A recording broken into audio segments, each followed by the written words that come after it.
Hello everyone, welcome to Hindi literature with Bhavnagari channel पर। तो आज हम कौन सी कहानी पढ़ेंगे? धुलाई वाली।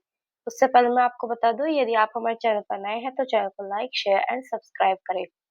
यदि आप हर कहानी का नोटिफिकेशन पाना चाहते हैं तो चैनल को सब्सक्राइब कर लें। चलते हैं तो अपनी अपनी कहानी पर। धुलाई वाली कहानी पढ़ेंगे आज हम। किसकी है ये? राजेंद्र बाला घोष की।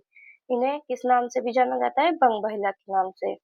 ओके, आगे चलते हैं, पढ़ते हैं। सबसे पहले देखेंगे हम पृष्ठभूमि। क्या है हमारी पृष्ठभूमि? कि धुलाई वाली कहानी का प्रकाशन कब हुआ? 1907 में। कौन सी पत्रिका में? सरस्वती पत्रिका में। और इनकी कुछ अन्य कहानियां दी गई हैं यहाँ पे, जैसे कुमुद में छोटी बहू 1906, भाई बहन 1908, दालिया 1909, हरदिया परीक्षा इनकी प्रमुख कहानियां हैं।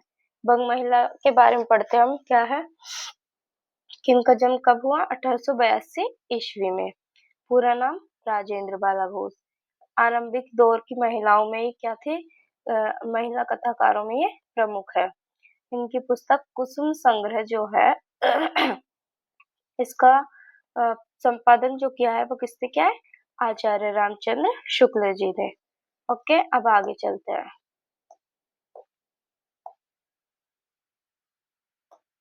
इसका प्रतिपाद्य क्या है? नवल किशोर द्वारा अपने मित्र वंशीधर से रेल में किए गए मजाक सरस की ये कहानी है। क्वेश्चन पूछा जा सकता है कि ये जो धुलाई वाली कहानी है किस पर आधारित है? ये नवल किशोर द्वारा अपने मित्र वंशीधर से रेल में किए गए मजाक की सरस कहानी है। आगे इसमें किस पर प्रकाश डाला गया है? काशी बनारस के लोगों के जीवन पर प्रकाशित, मतलब इस प्रकाश डाला गया है। बनारस के शौक और बोली का समावेश दिखाया गया है। और क्या दिखाया गया है? तबीयत ठीक नहीं है, गला खराब हो रहा है, इसलिए ऐसी आवाज आएगी। तो 4 पॉइंट है इसमें। विभिन्न परिस्थितियों में इंसान की दिनचर्या का चित्रण। 5वें नंबर पर काशी से इलाहाबाद की यात्रा का विवरण दिखाया जाएगा। कहाँ से? काशी से इलाहाबाद तक की। क्वेश्चन में पूछा जा सकता है धुलाई वाली कहानी में कहाँ से कहाँ तक का विवरण दिखाया गया है? काशी से इलाहाबाद तक की कहानी का। पर 6 पॉइंट दो मित्रों के हंसी मजाक एवं व्यवहार का चित्रण। 7 पॉइंट दोनों में गहरी मित्रता, दोनों एक जान दो कालिब। अब चलते अपने पात्र पर।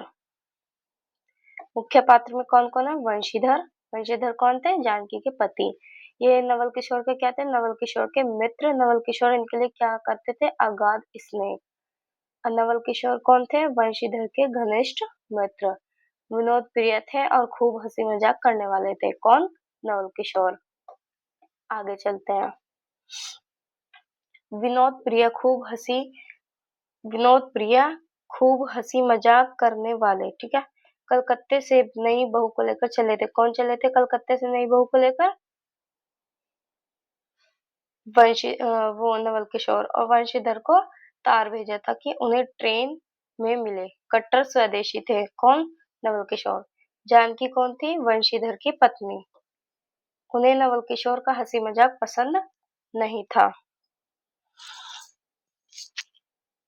ओके, हालांकि उनमें नवल के प्रति कोई दुराग्रह नहीं था।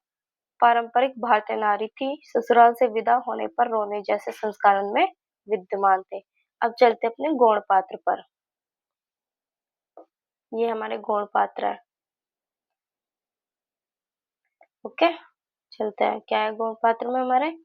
ये रहे। नवल किशोर की बहू सीता कौन थी? जानकी देई की बहन। कहारिन जानकी के मायके में नौकरानी। ट्रेन में 2-3 महिला सहयात्री भी थी। कहानी में अब कौन कौन से स्थानों का नाम आया है वो पढ़ते हैं। दशाश्वमेध घाट। कॉपी में नोट डाउन करते चले साथ के साथ, या फिर पहले देखो फिर नोट डाउन करो। उसके बाद गोदौलिया, बनारस कलकत्ता, मुगल सराय, इलाहाबाद, प्रयाग या प्रयाग। इसकी विशेषता क्या है? कहानी की विशेषता है दुलाई अर्थात एक प्रकार का चादर या चुनरी जिसे घूंघट के रूप में प्रयुक्त किया जाता है। यानी दुलाई का क्या अर्थ है? चादर या चुनरी। इसमें चित्रण यथार्थ रूप से दिखाया गया है। भाषा पात्रों के अनुकूल है। स्थानीयता के रंगों से भरी ये कहानी आज भी जीवंत है। बनारसी बोली के संवाद इसमें मिलेंगे देखने को। ट्रेन में औरतों के कदम कहानी की मिठास बढ़ा देते हैं। आगे चलते हैं। बस अब ये हमारे की पॉइंट हुए समाप्त। अब चलते हैं हम अपनी कहानी पर, पढ़ते हैं।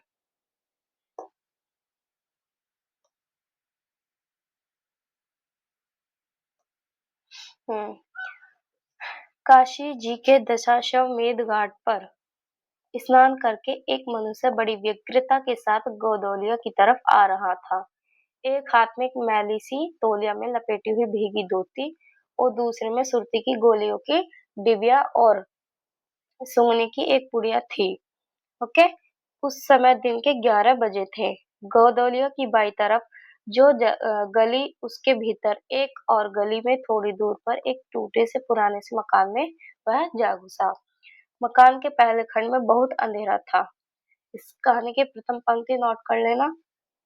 और ये स्टार्ट काशी से ही हो रही है। पर ऊपर की जगह मनुष्य के वासोपयोगी थी। नवागत मनुष्य धड़धड़ाता हुआ ऊपर चढ़ गया। वहां एक कोठरी में उसने हाथ की चीजें रख दी और सीता सीता कहकर पुकारने लगा। क्या है कहते हुई एक 10 बरस की बालिका आ खड़ी हुई। तब उस पुरुष ने कहा, सीता जरा अपनी बहन को बुला ला। तो सीता की उम्र कितनी है इसमें? 10 वर्ष। इसे नोट डाउन कर लेना। यह क्वेश्चन पूछा भी गया है वैसे। सीता की उम्र 10 वर्ष। ओके।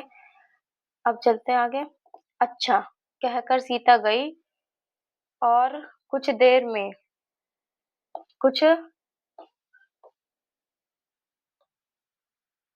कुछ देर में एक नवीना स्त्री आकर उपस्थित हुई।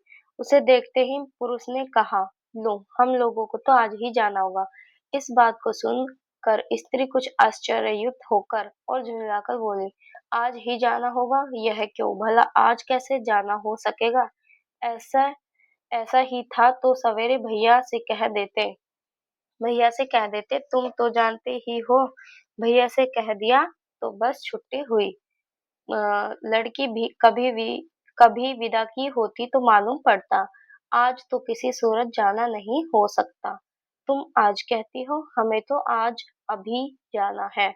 बात यह है कि आज ही नवल किशोर कलकत्ते से आ रहे हैं। कहाँ से आ रहे थे ये नवल किशोर? कलकत्ते से। और आगरे से अपनी बहू को भी साथ में ला रहे हैं। तो अपनी बहू को कहाँ से ला रहे थे? आगरा से। इन जगहों के नाम नोट कर लेना। आगरे का जिक्र। तो उन्होंने हमें आज ही जाने के लिए इसरार किया। हम सब लोग मुगलसराय से साथ ही इलाहाबाद चलेंगे। उनका तार मुझे घर से निकलते ही मिला। इसी से मैं झट नहा धोकर लौट आया। बस अब करना ही क्या है, कपड़ा वपड़ा जो कुछ हो बांध बूंद कर घंटे भर में खा पी कर चलो। जब हम तुम्हें विदा कराने आए ही हैं तब कल के बदले आज ही सही। हाँ, यह बात है नवल, जो चाहे सो करावे। एक ही गाड़ी में न जाने से दोस्ती में बट्टा लग जाएगा। अब तो किसी तरह रुकोगे नहीं, जरूर ही उनके साथ जाओगे, पर मेरे नाकोदम आ जाएगी। अब वो कहेगा कैसे, किस बात से? कौन? जानकी का पति। क्यों, किस बात से? उनकी हंसी से और किस्से से। हंसी ठट्टा भी राह में अच्छी लगती है, उनकी हंसी मुझे नहीं भाती। एक रोज मैं चौक में पूड़ियाँ काट रही थी कि इतने में न जाने कहाँ से आकर नवल चिल्लाने लगे, ए बुआ देखो तुम्हारी बहू पूड़ियाँ खा रही है। मैं तो मारे शर्म के मर गई। हाँ भाभी जी ने बात उड़ा दी सही। वे बोली, खाने पहनने के लिए ही तो आई है। पर मुझे उनकी हंसी बहुत बुरी लगी।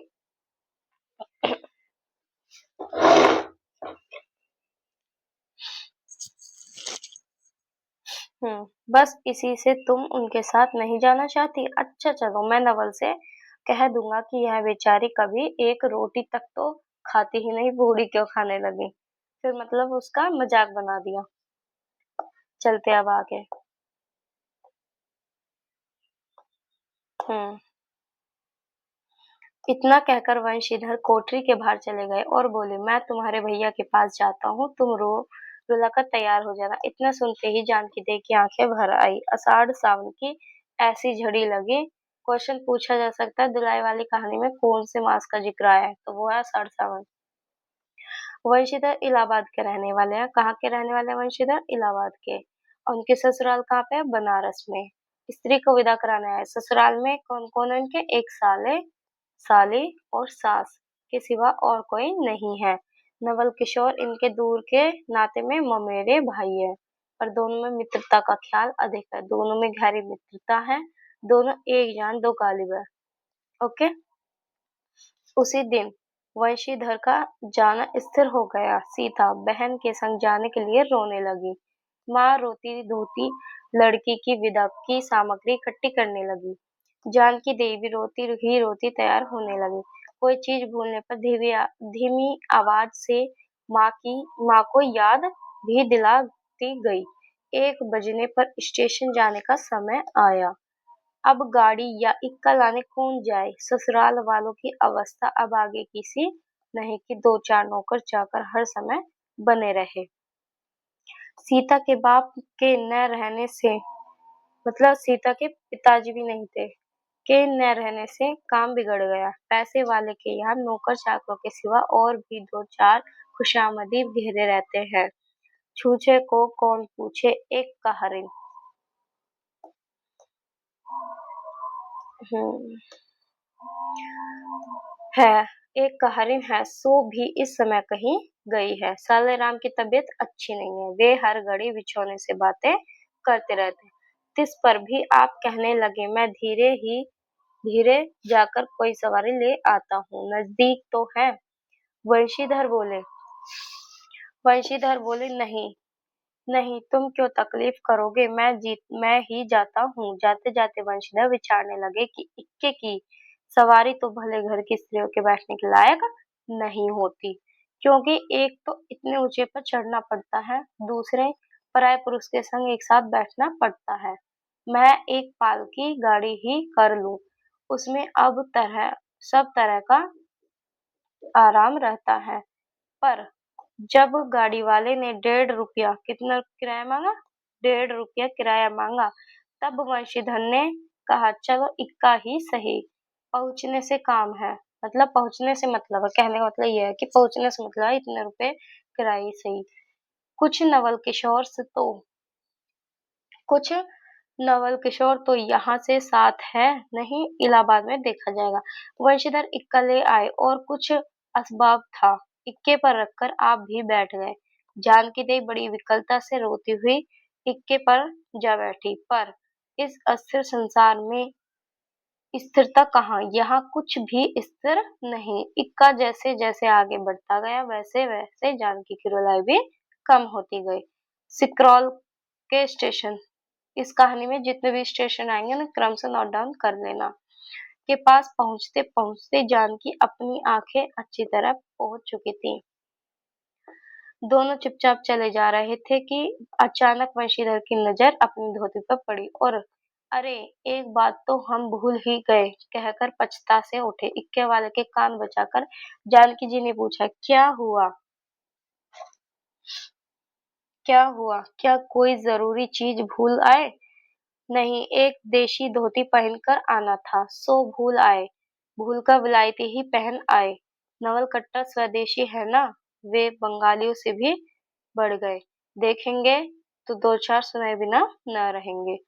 और बात भी ठीक है, नाक विलायती चीजें मोल लेकर क्यों रुपए की बर्बादी की जाए? देशी लेने में से भी दाम लगेगा, सही पर रहेगा तो देश में ही। जानकी जरा बोहें उठाकर बोहें टेढ़ी करके बोली, ओह, धोती तो धोती, पहनने से काम क्या, यह बुरी है? चलते हैं नेक्स्ट पेज पर।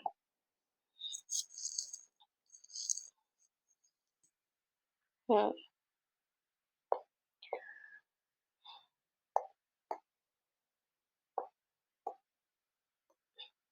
इतने में स्टेशन के कुलियों ने आ घेरा। वंशीधर एक कुली करके चले। इतने में इक्के वाले ने कहा, इधर से टिकट लेते जाइए, पुल के उस पार तो डयोढे दर्जे का टिकट मिलता है। वंशीधर फिर कर बोले, अगर मैं डयोढे दर्जे का ही टिकट लूं तो?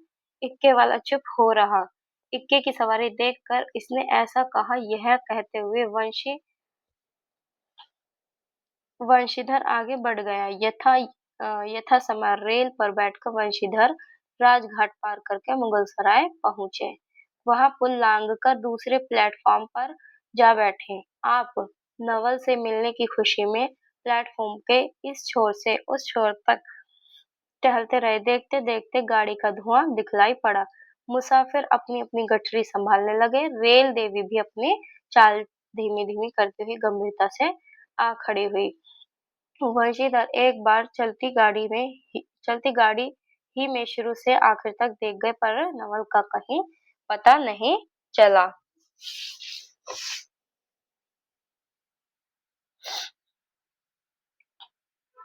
नवल न मिले। अंत को आप खिजला उठे और सोचने लगे कि मुझे तो वैसी चिट्ठी लिखी और आप न आया, मुझे अच्छा उल्लू बनाया। अच्छा, जाएंगे कहाँ? भेंट होने पर समझ लूंगा। सबसे अधिक सोच तो इस बात का था कि जानकी सुनेगी तो ताने पर ताना मारेगी। ताने पे ताना ये कि और जाओ, नवल के कहने से वो तो यही कहेगी फिर। पर अब सोचने का समय नहीं। रेल की बात ठहरी। वंशीधर झट गए और जानकी को लाकर जनानी गाड़ी में बिठाया। वह पूछने लगी, नवल की बहू कहाँ है? वह नहीं आए? कोई अटकाव हो गया? कहकर आप बगल वाले कमरे में जा बैठे। टिकट तो डयोढे का था, पर डयोढे दर्जे का कमरा कलकत्ते से आने वाले मुसाफिरों से भरा था। क्वेश्चन पूछा भी जा सकता है कि डयोढे दर्जे का कमरा कौन कहाँ से आने वाले मुसाफिरों से भरा था? कलकत्ता से। इसलिए सॉरी इसलिए तीसरे दर्जे में बैठना पड़ा। कौन से में? तीसरे में। जिस गाड़ी में वंशीधर बैठे थे उसके सब कमरों में मिलाकर कुल ये कुल है कुल 10-12 ही स्त्री पुरुष थे। समय पर गाड़ी छूटी। नवल की बातें और न जाने क्या अगड़ बगड़ सोचते गाड़ी के स्टेशन पार करके मिर्जापुर मिर्जापुर पहुंची।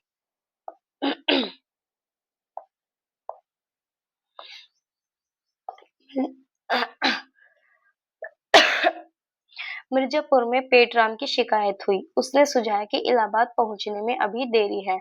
चलने के झंझट में अच्छी तरह उसकी पूजा किए बिना ही वंशीधर ने बनारस छोड़ा था। इसलिए आप झट प्लेटफॉर्म पर उतरे और पानी के बम्बे से हाथ मुंह धोकर एक खोंचे वाले से थोड़ी ताजी पूरियां और मिठाई लेकर नराले में बैठ आपने उन्हें ठिकाने पहुंचाया।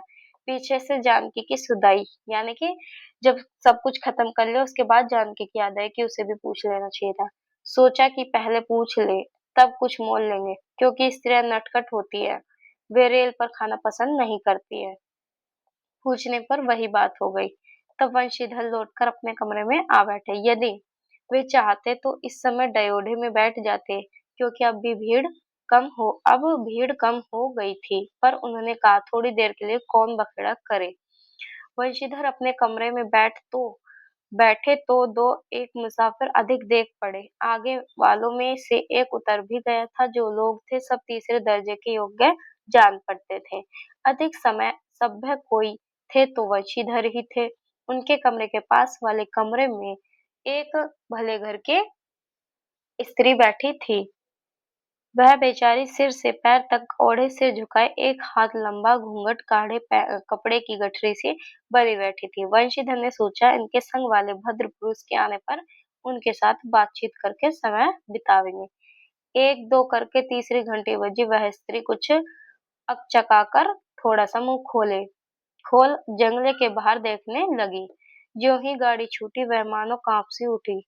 रेल का लेना देना तो हो ही गया था, अब उसको किसी की क्या परवाह। वह अपनी स्वाभाविक गति से चलने लगी। प्लेटफॉर्म पर भीड़ भी न थी, केवल दो चार आदमी रेल की अंतिम विदाई तक खड़े थे। जब तक स्टेशन दिखलाई दिया तब तक वह बेचारी बाहर ही देखती रही, फिर अस्पष्ट स्वर से रोने लगी। चलते हैं नेक्स्ट पेज पर।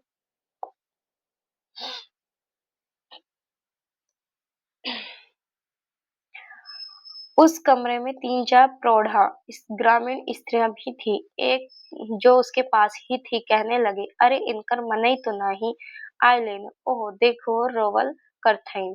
दूसरी कहने लगी, अरे दूसर गाड़ी में बैठा हुई है।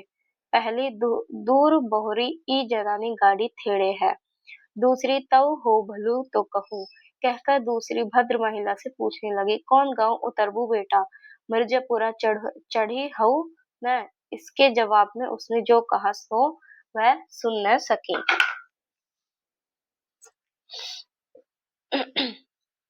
तब पहली बोली, हट हम पूछिला न, हम कहाँ कहाँ उतरबू हो।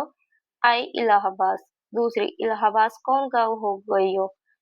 पहली, अरे नाही जनलू, प्रयाग जी जहाँ मनई मकर नाहे जाला। दूसरे, भला प्रयाग जी काहे न जानित, ले कहे के नाही तोहरे पंच के धर्म से 4 दाई नहाए चुकी हई। ऐसो हो सोमवारी और गहन दका लाग रहा, दका दका लाग रहा। तउन तोहरे काशी जी नहाए गई रहे। पहली, आवे जाए के तो सब औते जाता बटले बाटेन, फुन यह साई तो बेचारो विपत में न पड़ई बाटिली। हे हम पंचा हई राजघाट टिकस कट उली मोंगल के सराय उतर ली हो दपुन चढ़ ली। दूसरी, ऐसे एक दाई हम आवत रहे, एक मिली औरो मोरे संगे रही। दकोने टिसनिया पर उकर मलिकवा उतरे से की जुरतही। गड़िया खुली, अब भैया उगरा फाड़ फाड़ नरियाए, ए साहब गड़िया खड़ी कर, ए साहब गड़िया तनी खड़ी कर, भला गड़िया दही नाती कहा है के खड़ी होए। पहली, ऊ मेरुआ बड़ी उजबक रहला, भला केहू के चिल्लाए से रेलियो कहू खड़ी होला। इसकी इस इसके इस बात पर इसके इस बात पर कुल कमरे वाले हंस पड़े। अब जितने पुरुष स्त्रियां थी एक से एक अनोखी बातें कहकर अपने अपने तजुर्बे बयान करने लगी। बीच बीच में उस अकेली अबला की स्थिति पर भी दुख प्रकट करती जाती थी। तीसरी स्त्री बोली, टिकसिया पल्ले बाय के नाही, हे साहिबवा सुनी तो कलकत्ते ताईस ले मसूलिया ले। अरे इहो तो नाही कि दूर से आवत रहले न, फरागत के बदे उतर लेना। चौथी, हम तो इनके संगे के आदमी के देखबो न की हो गोइया। तीसरी, हम देखे रहली हो मजे टोपी दिहिले रहलेन को। इस तरह उनके बेसिर पैर की बातें सुनते सुनते वंशीधर ऊब उठे। तब वे उन स्त्रियों से कहने लगे, तुम तो नाहक उन्हें और भी डरा रही हो। जरूर इलाहाबाद तार गया होगा और दूसरी गाड़ी से वे भी वहां पहुंचे। मैं भी इलाहाबाद ही जा रहा हूँ। मेरे संग भी स्त्रियां स्त्रियां है जो ऐसा ही है, तो दूसरी गाड़ी के आने तक मैं स्टेशन पर ही ठहरूंगा। तुम लोगों में से तुम लोगों में से तुम लोगों में से यदि कोई प्रयाग उतरे तो थोड़ी देर के लिए स्टेशन पर ठहर जाना। इनको अकेला छोड़ देना उचित नहीं। यदि पता मालूम हो जाए तो मैं इन्हें इनके ठहरने के स्थान पर पहुंचा दूंगा। चलते हैं नेक्स्ट पेज पर। कितनी बची है? बस 1.5 पेज की बची है, इसे पढ़ लेते हैं। वंशीधर की इन बातों से उन स्त्रियों की वाग्धारा दूसरी ओर बह चली। हाँ, यह बात तो आप भली कही। नहीं भैया, हम पंचे काहे के केहू से कुछ कही, अरे एक के एक करत न बाय तो दुनिया चलत कैसे बाय, इत्यादि ज्ञान ज्ञान गाथा होने लगी। कोई कोई तो उस बेचारी को सहारा मिलते देख खुश हुए और कोई कोई नाराज भी हुए। क्यों, सो मैं नहीं बतला सकती। उस गाड़ी में जितने मनुष्य थे सभी ने इस विषय में कुछ न कुछ कह डाला था। पिछले कमरे में केवल एक स्त्री जो फ्रांसीसी छीट की धुलाई ओढ़े अकेली बैठी थी, कुछ नहीं बोली। ये लास्ट में पता चलेगा आपको कौन थे। कभी कभी घूंघट के भीतर से एक आंख निकालकर वंशीधर की ओर वह ताक देती थी और सामना हो जाने पर फिर मुंह फेर लेती थी। वंशीधर सोचने लगे कि यह क्या बात है, देखने में तो भले घर की मालूम होती है पर आचरण इसका अच्छा नहीं है। गाड़ी इलाहाबाद के पास पहुंचने को हुई। वंशीधर उस स्त्री को धीरज दिलाकर आकाश पाताल सोचने लगे। यदि तार में कोई खबर न आई होगी तो दूसरी गाड़ी स्टेशन पर ही ठहरना पड़ेगा, और जो उससे भी कोई न आया तो क्या करूंगा। जो हो, गाड़ी नैनी से छूट गई। अब साथ की उन अशिक्षिता स्त्रियों ने फिर मुंह खोला। "कै भैया, जो केहू बिना टिकस के आवत होए तो ओकर का सजाए होला। अरे ओका ई नाही चाहत रहा कि मेहरारू के तो बैठा दिहलेन और अपुआ कौन टिकस ले के चल दिहलेन। किसी किसी आदमी ने तो यहाँ तक दौड़ मारी कि रात को वंशीधर इसके जेवर छीन कर रफू चक्कर हो जाएंगे। उस गाड़ी में एक लाठी वाला भी था, ये भी बात नोट डाउन कर लेना।" उसने खुल्लम खुल्ला कहा, "का बाबूजी, कुछ हमरो साजा।" इसकी बात पर वंशीधर क्रोध से लाल हो गए। उन्होंने इसे खूब धमकाया। उस समय तो वह चुपचाप चुप हो गया, पर यदि इलाहाबाद उतरता तो वंशीधर से बदला लिए बिना न रहता।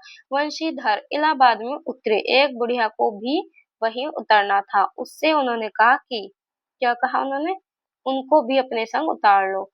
फिर उस बुढ़िया को उस स्त्री के पास बैठाकर आप जानकी को उतारने गए। जानकी से सब हाल कहने पर वह बोली, "अरे जाने भी दो, किस बखेड़ में पड़े हो।" पर वंशीधर ने न माना। जानकी को और उस भद्र महिला को एक ठिकाने बैठाकर आप स्टेशन मास्टर के पास गए। वंशीधर के जाते ही वह बुढ़िया, जिसे उन्होंने रखवाली के लिए रख छोड़ा था, किसी बहाने से वो भाग गई।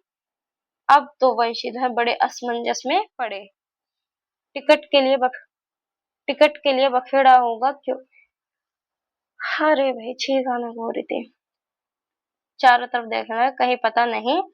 इस पर वंशीधर घबराए। आज कैसी बुरी सायत में घर से निकले। एक के बाद दूसरी आफत में फंसते चले आ रहे हैं। इतने में अपने सामने उस दुलाई वाली को आते देखा। "तू ही उन स्त्रियों को कहीं ले गई है?" इतना कहना था कि दुलाई से मुंह खोलकर नवल किशोर खिलखिला उठे। तो पता चल गया कौन थे वो, फ्रांसीसी छीट वाली में दुलाई ओढ़े जो बैठे थे, कौन थे वो, नवल किशोर। "अरे यह क्या, सब तुम्हारी ही करतूत है। अब मैं समझ गया, कैसा गजब तुमने किया। ऐसी हंसी मुझे नहीं अच्छी लगती। मालूम होता कि वह तुम्हारी ही बहू थी। अच्छा, तो वे गई कहाँ?" "वे लोग तो पालकी गाड़ी में बैठी हैं, तुम भी चलो।" "नहीं, मैं सब हाल सुन लूंगा तब चलूंगा।" "हाँ, यह तो कहे, तुम मिर्जापुर में कहाँ से निकले?" "मिर्जापुर नहीं, मैं तो कलकत्ता से, बल्कि मुगलसराय से ही तुम्हारे साथ चला आ रहा हूँ। तुम जब मुगलसराय में मेरे लिए चक्कर लगाते थे, तब मैं डयोढे दर्जे में ऊपर वाले बेंच पर लेटे तुम्हारा तमाशा देख रहा था। फिर मिर्जापुर में जब तुम पेट के धंधे में लगे थे, मैं तुम्हारे पास से निकल गया, पर तुमने न देखा। मैं तुम्हारी गाड़ी में जा बैठा। सोचा कि तुम्हारे आने पर प्रकट होऊंगा, फिर थोड़ा और देख लें। करते करते यहाँ तक नौबत पहुंची। अच्छा, अब चलो, जो हुआ सो माफ करो।" यह सुन वंशीधर प्रसन्न हो गए। दोनों मित्रों में बड़े प्रेम से बातचीत होने लगी। वंशीधर बोले, "मेरे ऊपर जो कुछ बीती सो बीती, पर वह बेचारी जो तुम्हारे से गुणवान के संग पहली ही बार रेल से आ रही थी, बहुत तंग हुई।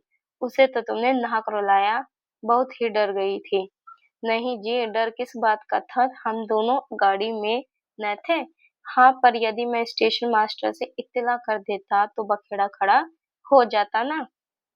"अरे तो क्या, मैं मर थोड़े ही गया था, 4 हाथ की धुलाई के बिसात ही कितनी है।" इसी तरह बातचीत करते करते दोनों गाड़ी के पास आए। देखा तो दोनों मित्र बंधुओं में खूब हंसी हो रही है। जानकी कह रही थी, "अरे तुम क्या जानो, इन लोगों की हंसी ऐसी ही होती है। हंसी में किसी के प्राण भी निकल जाए तो भी इन्हें दया न आवे।" कौन कह रही थी ये? जानकी। खैर दोनों मित्र अपनी-अपनी घरवाली को लेकर राजी खुशी घर पर पहुँचे और मुझे भी उनकी यह राम कहानी लिखने से छुट्टी मिली। कौन कह रही है छुट्टी मिलने के बाद? ये कह रही है लेखिका राजेंद्र बाला घोष। तो अब ये हमारी कहानी यहाँ पर समाप्त होती है। तो चलो चलते हैं हम। उससे पहले मैं आपको कह दूँ कि यदि आप हमारे चैनल पर नए हैं तो चैनल को सब्सक्राइब करें। चलते हैं, मिलते हैं नेक्स्ट वीडियो में, तब तक के लिए बाय टाटा, धन्यवाद।